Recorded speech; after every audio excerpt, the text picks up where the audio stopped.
নমস্কার বন্ধুরা, রান্নাবাটিতে আপনাদের সবাইকে স্বাগত। আচ্ছা, আমরা বেগুনের তো বিভিন্ন ধরনের পদ করে খাই। আজকে আমি বানাবো খুব অল্প সামান্য উপকরণ দিয়ে বেগুনের একটা নতুন রেসিপি, বেগুনের কড়াঞ্চি। তার জন্য বন্ধুরা আমি একটা বেগুনকে এরকমভাবে বিভিন্ন টুকরো করে রেখেছি। আপনারা আপনাদের পছন্দ মতো সাইজে কেটে রাখতে পারেন। তা ওটাকে ধুয়ে নুন আর হলুদ মাখিয়ে রেখে দিয়েছি কিছুক্ষণ। আর আর লাগবে গোটা গরম মশলা, এটাকে আমি একটু থেতো করে নেব। আর লাগবে একটু রসুন বাটা, 4-5 কোয়া রসুন বাটা, এক চামচ আদা বাটা, 1 চামচ লঙ্কা বাটা, আর একটু নুন আর একটু মিষ্টি, সামান্য হলুদ। আর গোটা গরম মশলাটাকে আমি এরকম করে একটু থেতো করে নিয়েছি। এই সামান্য কটা উপকরণ দিয়ে খুব টেস্টি সুন্দর একটা রেসিপি আজকে আমি আপনাদের সাথে শেয়ার করব। এর জন্য আমি কড়াইতে তেল গরম করে নিয়েছি। এবার আমি বেগুনগুলো ছেড়ে দেবো।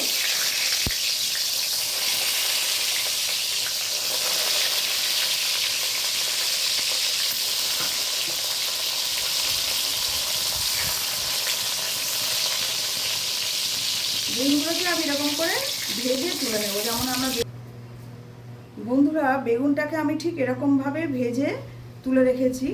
এই যে বেগুনের সাইজটা আমি এরকম করেছি, আপনারা চাইলে বড় বড় করেও নিতে পারেন।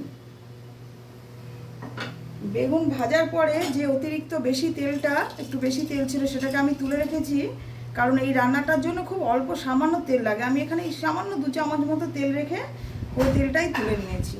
এবার এই তেলের মধ্যে ওই গোটা গরম মশলা থেতো করে রেখেছি, সেইটা আমি দিয়ে দেব। একে একে রসুন বাটা, আদা বাটা, লঙ্কা বাটা এটা দিয়ে দিলাম।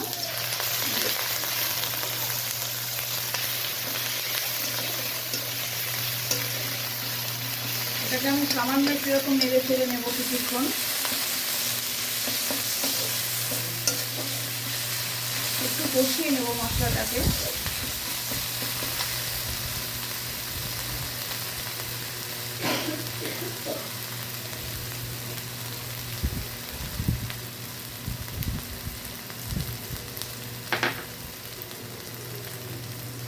এর মধ্যে অল্প একটু নুন দেবো, যেহেতু বেগুনের মধ্যে নুন হলুদ মেশানো আছে।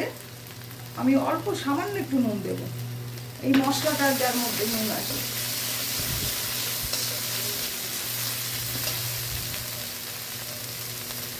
আর চিনিটা দেব, 1/2 চামচ মতো চিনি দিয়ে দিলাম, অল্প যেহেতু আমার বেগুনটা।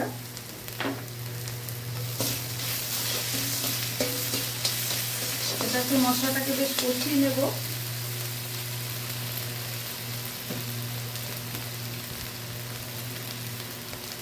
সামান্য একটু হলুদ,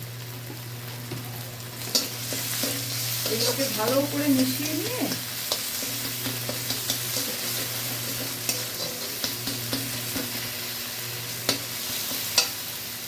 প্রথমে অল্প করে একটু জল দিয়ে মশলাটাকে আরেকটু ভালো করে মিশিয়ে নেব।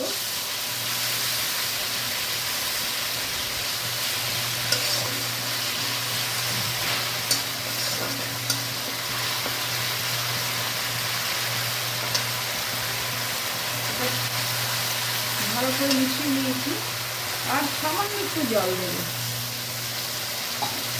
দিয়ে একটা ঘন গ্রেভি মতো করে নেব।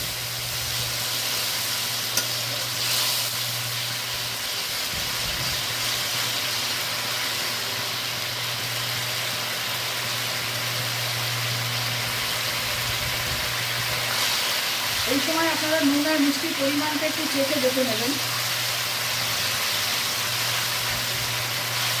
এটা ভালো করে মেশানো হয়ে গেলে চামচে করে তুলে তুলে আমি প্রত্যেকটা বেগুনের উপরে দিয়ে দেবো।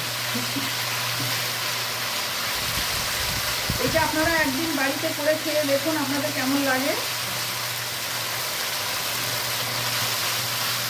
সুন্দর টেস্টি বেগুনের কড়াঞ্চি আপনারা অবশ্যই একবার বানিয়ে খেয়ে দেখবেন।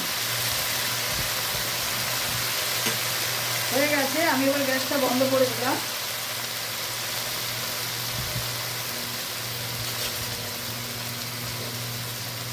এবার একটা চামচের সাহায্যে এরকম বেগুনের ওপরে একটা চামচের সাহায্যে এরকম করে বেগুনের ওপরে এরকম করে একটু একটু করে মশলা এরকম করে করে দিয়ে দেবো।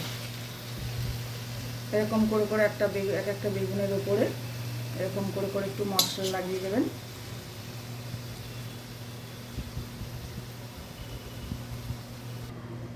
দেখুন বন্ধুরা, সুস্বাদু বেগুনের কড়াঞ্চি রেডি।